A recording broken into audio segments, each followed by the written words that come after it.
Morning, folks. Welcome to the Clear Creek Cabin. So this morning we're going to plant our potatoes. We've got close to 50 pounds of Kennebec potatoes. I'm not going to use all of them, of course. There's some of them that weren't perfect, but we're going to put those in the garden rows today. And come on along, we'll show you how that's going to go. So this is what they look like. We cut them all up the other day, let them dry. Let them dry for 2 or 3 days before you plant them. So pretty much ready to go.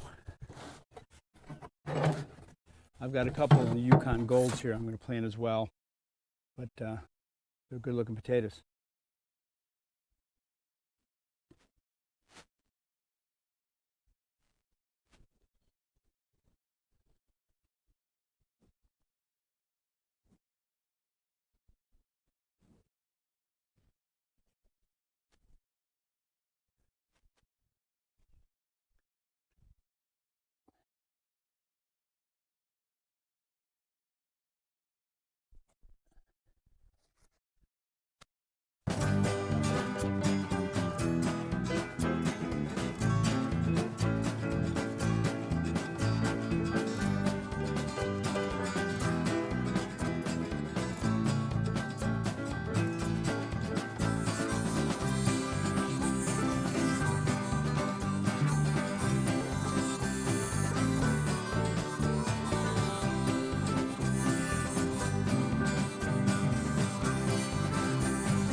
Okay, so we've got them all in. I've got 62 starts.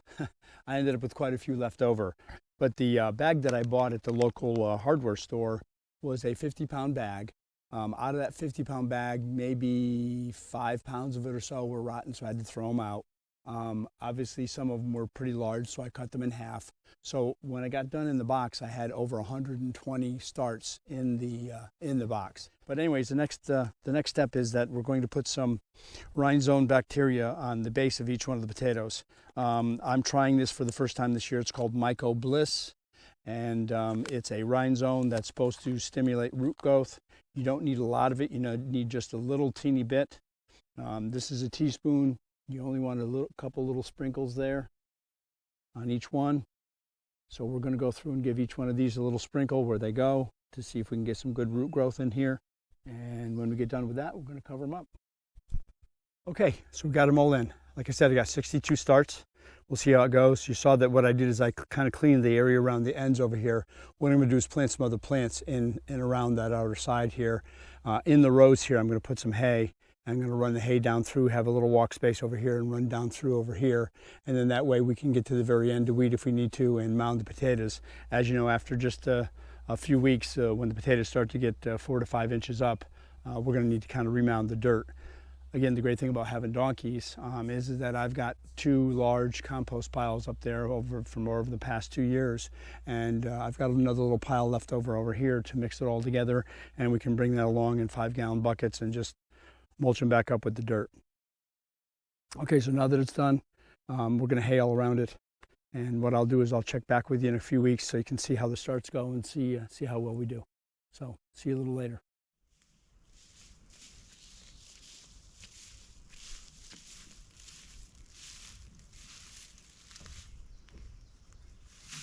I just got through planting potatoes. I got 62 potato starts up in our garden bed.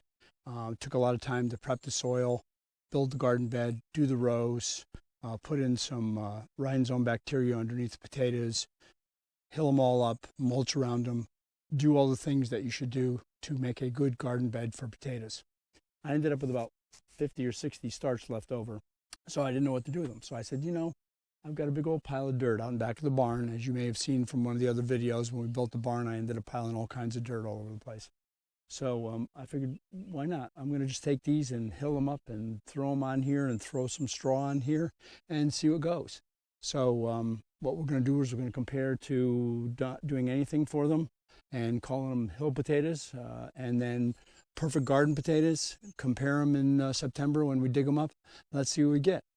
So you're going to have to tune back in to see which one grows better potatoes, or if these grow at all, or those grow at all. We'll have to see what happens.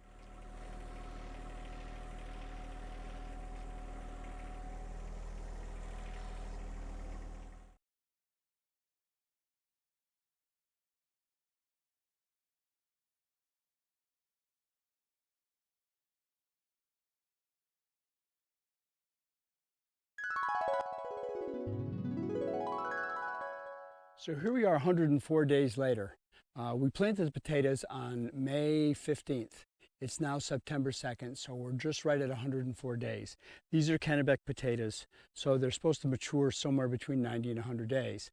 I think that I may have gotten them in too late this year, which I think I needed to have them in a month earlier, probably in April than in May. I think they didn't really get a chance to establish before we got hot weather. So I'm not really sure how big of a crop we're going to get. And as you recall, I planted this bed, I maintained this bed, we mulched it, we took care of it, we watered it, we did a real lot with it over the summer. And then I planted some extras, as you know, behind the barn, and we just left them and didn't do a thing, didn't water them, didn't touch them, whatever. So we're going to dig these up today, see what we get. We'll dig those up today and see what we get.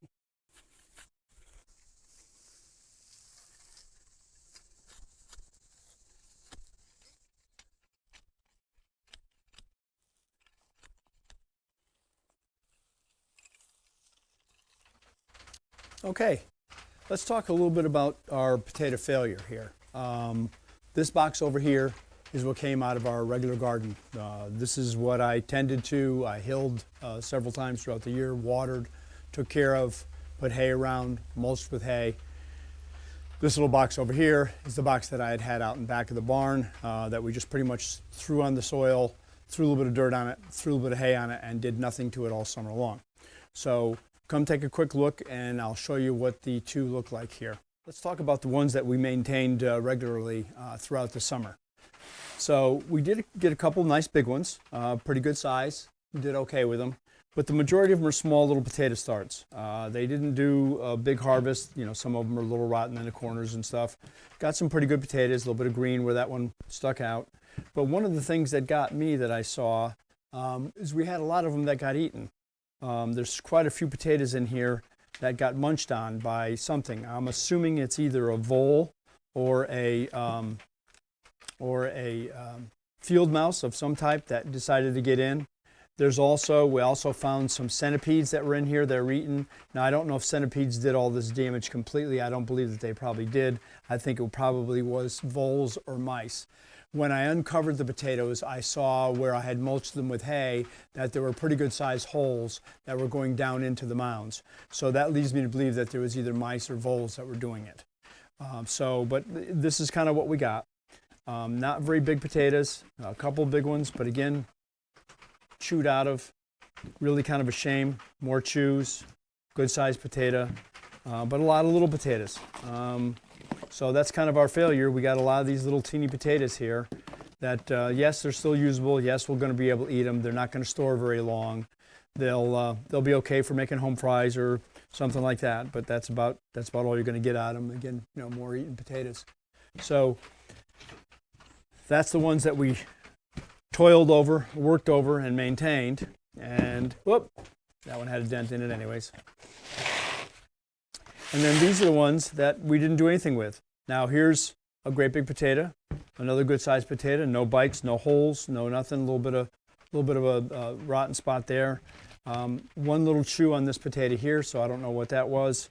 But again, these are not much bigger. They're small, little starts, and not a very big harvest. But, you know, for not doing anything with them at all to get a potato that size, that's a pretty good deal. So that's kind of the potato failure that we had this year. I'd like to talk a little bit about why I think I failed and what we did wrong and why Mr. Potato Head here is going to try to make a better harvest next year. So let's talk about that for a couple minutes. It's raining pretty hard out, so you may hear some of the tinking on the tin roof here in the barn. So here's what I think happened with our potatoes. I think I made a few notes to myself here. I think the primary failure that we had is that we started too late. I believe that here in Zone 6B of this area of eastern Tennessee, that we should have probably had these potatoes in the ground probably somewhere around mid-April, right around maybe 2 weeks or so before supposedly the last frost. I think that might have been our biggest problem and why we failed the most. I don't think we had enough time of cold weather for the potatoes to get a good start and get in the ground. Now, besides that, the potatoes that I bought at the hardware store were also sitting there for an extra month out on a pallet outside. So, I mean, again, that's that much further that the potatoes, possibly degraded to get a good start. So again, I think the biggest failure that we had was that we started too late. Next year, we'll have to start earlier. We'll probably start around the middle of April instead of May 14th, as we did here. Now, one of the things I did, as you saw in the beginning, was I put hay mulch in the rows. As I hilled the rows and planted the potatoes, I put hay in and around to be able to walk on to kind of stay out of the mud. I think that's a great feature because it's going to keep you out of the mud, but it kind of gives a home for field mice and voles to be able to get in and eat potatoes. And as you saw that I just showed you, there's a lot of bites out of these potatoes. I didn't notice or didn't think that they'd be in there eating, and they obviously were. I didn't notice any of the holes right away. Now, I think the holes that I mentioned started a little bit later in the summer. I put mulch over top of the potatoes after I hilled them about the third time. And I wanted to keep the moisture in because by that time it's the middle of July, beginning of July, getting very hot and very humid here in Tennessee. We had a good dry spell for a couple of weeks, and I thought that maybe putting hay on the mounds would help keep some of the moisture in. And I think what I did is I made the perfect home for these voles and mice to be able to get into the potatoes. So I think that was, one of the failures as well. Now, we also had some millipedes in here, centipedes, millipedes. Millipedes will also eat potatoes, and they will take some bites out of it. Now, I did find a couple of those in the areas where the holes already were that I think were done by voles or mice, and they were in there eating. So we can treat for those again next year. There's a lot of organic ways you can treat for that. One of the ways I'd learned was castor oil. You can mix castor oil with a little bit of dish soap in water and water your beds in it frequently. That supposedly will take care of millipedes. Now, one of the things that we did also do that may have hurt, but I'm really not sure, is that we mounded the potato mounds on the existing ground. We did not till the soil underneath, but my mounds were probably 2 foot wide by at least a foot or so tall when we started. I did notice that none of the potato starts had gone down in any deeper than the mounds that we had, but again, I don't know if that created a problem because we had unearthed dirt underneath it. So maybe what we'll do next year is we'll till underneath the mounds that we prop up to plant the potatoes as well. Now, possibly towards the end, I didn't weed enough. In the very beginning, I was weeding and maintaining it on a regular basis. As I saw when we started to get to the middle or the end of July, I checked a couple of the potato starts, and we really weren't getting much of anything. Very tiny little potatoes, a lot of them were green. So I kind of backed off, figuring that I knew we weren't going to get a good crop this year because, again, I don't think we started soon enough. Now, some of the successes that we had in doing this, so I'm not a complete potato head all the time, I think the donkey manure is fantastic. I think that having that nice mound and mixture of the donkey manure, which is high in nitrogen and nutrients, mixed in with this clay soil here, I think that was very, very helpful. I certainly watered them enough. I hilled them 3 times. I think those were the successes that we had with the potatoes and the way we did well with. Now, one of the questionable things that we did, and I can't seem to find a lot about it, I read about it in the beginning, and there's not a lot of research on it, is this Mycobliss mycorrhizal fungi that we put at the base of the potatoes. It's supposed to help grow. It's supposed to give them a better start. It's supposed to give you a larger harvest. I don't know. I don't know if any of you folks out there have ever used it or who can recommend it or not. I'd like to learn more about it until we do this again next year. I don't want to make a mistake. Now, I use that Mycobliss on a lot of my other plants when we planted them in the gardens. I did it for our wax beans. I did it for our tomatoes. I did it for the green peppers. I did it for the carrots, and it all seemed to do very well. We had a good crop of tomatoes, yellow beans. We had a very good crop, and I think that may have helped, again, along with my wonderful donkey compost. So that's kind of the successes and the failures that we had. I hope you liked watching the video. Please make comments below. Help me learn on this. This is my first experience in growing potatoes. So I'd really like to learn a lot more about it, and I could certainly use some pros' help. If any of you folks like this video, please make the comments and let me know what you think about this process and if there's something that I can do to improve it. But as always, we appreciate you looking in on us here at the Clear Creek Cabin Mini Farm. Thanks for tuning in. Subscribe to the channel when you get a chance. Give the video a thumbs up or a thumbs down if you think I'm a real potato head. Either way, whatever you decide, I would certainly understand. And come back and see us. We'd really like to have you become members of our family and share our life with you. God bless you till the next time we see you, folks. I'm going to go ahead and box up some of these, throw away a bunch of them, and get them ready to see if we can store them for a little while for the winter.